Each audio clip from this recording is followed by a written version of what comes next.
Ladies and gentlemen, your sweet Zionist prince, white colonizer, coming to you live from the United States of America. We've got an amazing video today, collaborative effort from an incredible YouTuber named Kem Higby, who's been a strong ally of Israel, and Fatema Al-Harbi, who's an Arab advocate of peace from Bahrain, I believe. How does Israel treat... She's been an online friend for a long time. I'm excited to see this. I love this woman. She's one of the best Arab advocates for Israel and for coexistence and peace. Let's watch it. How does Israel treat Muslim religious sites? Okay. Are they well kept? Do they protect them? Do they allow Muslims to go visit their religious sites? How well maintained are they? I did visit Al-Aqsa Mosque and I prayed, and it's an honor for any Muslim to go pray there. And it's a dream for so many Muslims. So I've always thought that I won't be welcomed by the Israelis, that they won't let me pray there. But I went there, no one stopped me, and they didn't know I'm Bahraini or any other nationality. They saw me as Muslim woman because of the headscarf. No one stopped me. I entered Al-Aqsa Mosque and I got to pray, and I saw it as a beautiful place, and it was filled with Muslims and Palestinians. I got to talk to so many of them at Al-Aqsa Mosque, and I think it's well kept, and I saw so many security personnel taking care of that area.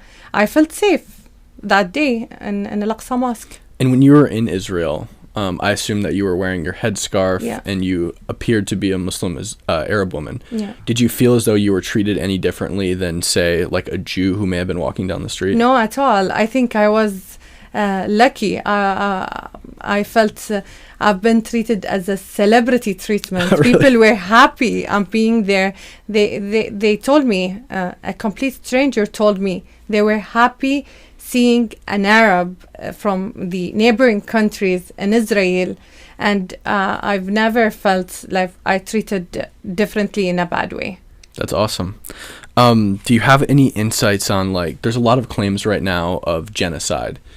What is your view on that? Do you think that a genocide is happening in Gaza or in the West Bank? Unfortunately, the scene in Gaza is heartbreaking. No one wants to see anyone being killed or died because of war. So many innocent people paying the price that they don't want to pay. People want to live normal lives. They want to have jobs, dreams, families. And it breaks my heart seeing those people dying, those families, those children.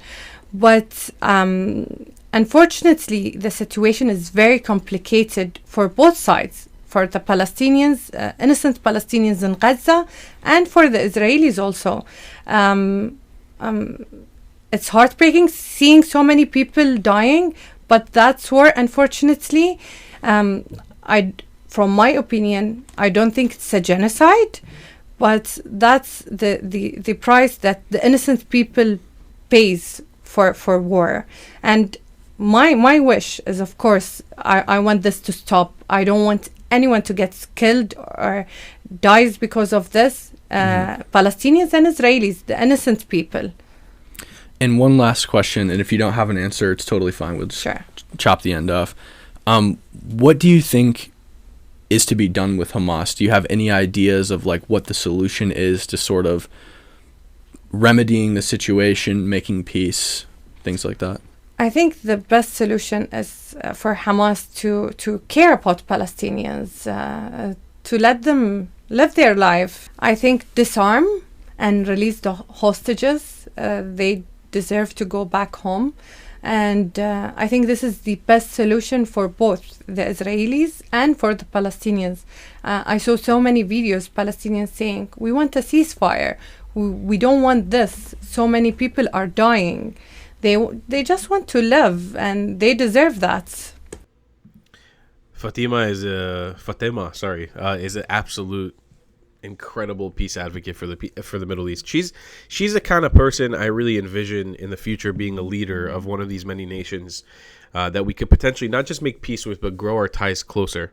Because she comes from a generation of younger people, and I'm not saying that she necessarily needs to be a politician, but I'm saying people like her who will influence the framework of politics in Bahrain, in Saudi Arabia, in the UAE, and not just allow for a quiet peace, but a fruitful peace where we're all friends and we actually cooperate together and the hatred is put behind us. And I want to gravitate specifically to this point that she was talking about, because Fatima works with an organization named Sharaka, and Sharaka is really amazing. They facilitate bringing Arabs and Muslims from all over the world, some who are on the fence about Israel, some that love Israel already, some that hate Israel, to Israel to experience. It's almost like a birthright for Arabs, Arabized peoples, and Muslims, and they sometimes take them to concentration camps in Europe to see what happened during the Holocaust. And I've seen and worked with them in the past, and I've seen the impact that it has. Really, it's an incredible organization, and she works with them often. And she's been to Israel quite a few times, if I remember correctly. And I've always seen her treated so amazingly in Israel. And yeah, she's right about this thing about being treated as a celebrity, because people don't understand. There is such a stupid stigma put on Israelis and Jews that we hate Arabs and we hate Muslims. I will, on this channel, shit talk the Arab world and the Muslim world, and in the same sentence say how much I love them. In the same sentence. Because it's family. And you don't understand it if you're not Middle Eastern. You really don't get it. And you don't understand it if you don't live in the Middle East. We don't have time here to do all the happy-go-lucky shit and put up walls and pretend like we like you or don't like you. We say it as it is. We have to say it as it is, because it's a life or death situation. And I try to explain this to Arab friends of mine and Muslim friends of mine who want to come visit Israel. They're like, "Oh, I don't know, is everyone going to be mean to me?" I'm like, once you get past the border security in Israel and you tell people you're from Syria, from Iraq, from Lebanon, from this, and you're visiting Israel as a Muslim specifically, you will be praised by the Jews. The Jews will bow down to you in honor of how honored they are that you're visiting our country, because you guys don't visit us. And all of you pretty much banned us for the last 75 years. So we haven't had interaction, but the thing is, the hostility is one-sided. You hate us, we don't hate you. So we've always not hated you. We've had to fight you in wars multiple times, and this is now colloquially talking about the Arab world. But we've had to fight you, but we don't hate you. We don't have hatred. If you guys didn't always want to murder us all the time, we would have no issues.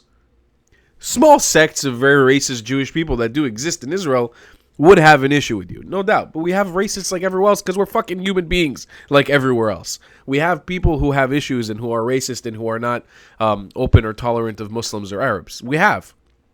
And more so than October 7th, probably a lot more people have a little bit more of an unfavorable view of Muslims and Arabs in general. And that's, to be fair, it's completely warranted considering what we've seen in the world. Now, is there a process to be able to repair that? Absolutely. And I think things like what Fatima does by coming to Israel and engaging with Israelis and vice versa, where Israelis can go and visit her country, Bahrain, which I intend on doing in the near future, it starts that process of being able to repair and to repair the gap, to repair the pain that's caused between the two of us. But I always try to explain to the Arab world, the hatred that exists towards Israel is very much one-sided. If you're a Syrian Arab Muslim, you identify as an Arab, you identify as a Muslim, and you want to come and visit Israel on a vacation or a trip, let's say you have another passport, you don't understand. People will eat you up, will kiss you till you're nothing left, will hug you until there's nothing left, because we're honored of the fact that somebody who is perceived as our enemy, who usually hates us, is coming to give us a chance. We'll roll out the red carpet for you. If you've seen hospitality in the Muslim world, you have never seen Jewish hospitality for Muslims coming to visit our country. I mean, I personally am making it a point now, if I know that Arabs or Muslims are coming from the Muslim world to Israel and I can facilitate it, I will personally take people around, because it's that important for us, for you to have a good impression of our country and to understand that everything you're seeing on the news is complete bullshit. And all this media and all this pro-Arab, anti-Israel, anti-Jewish propaganda that's been propagated all across the Arab and Muslim world for the last 100 years on the mainframe, it's bullshit. And we actually love Arabs, and we have 2 million Arabs who live with us, and we have 2 million Arabs on the west of us and on the east of us, and we love them dearly, and we want to coexist with them, but the hatred is very much one-sided, overwhelmingly one-sided. And I say that as an Arab Jew. I'm not an Arab Jew, but I say that as an Arab Jew who has every bone to pick with the Arab world, whose family was ethnically cleansed by Arabs. I say that as an Arab Jew. Anyways, she's incredible, and I love her very much. If you guys don't follow her, Fatima Al-Harbi, you can follow her on Instagram. She's got a pretty big active page there, an incredible advocate. Hopefully we'll link her in the description if we remember to do it. And I'll see you guys in the next one. I love you long time. And follow Cam Higby, obviously. He's a great content creator. Couldn't have reacted to this clip without him actually making it. So Cam Higby, follow him on YouTube. Incredible content creator. See you next one. Love you guys a long time. Goodbye, class. If you believe in my content and want to support me, just know your help is needed. There's a bunch of great ways to support me, being PayPal, Buy Me a Coffee, or joining my Patreon community down below. Patreon is the best way to support my channel, and you'll get a bunch of cool perks depending on what tier you join. Another great way to support me is by buying my merchandise on thetravelingclat.com. I regularly drop new merch designs like this beautiful hat or this amazing shirt, where you can support the channel and get something cool for yourself. I also have an amazing Discord community with people from all over the world. Thank you so much for your support.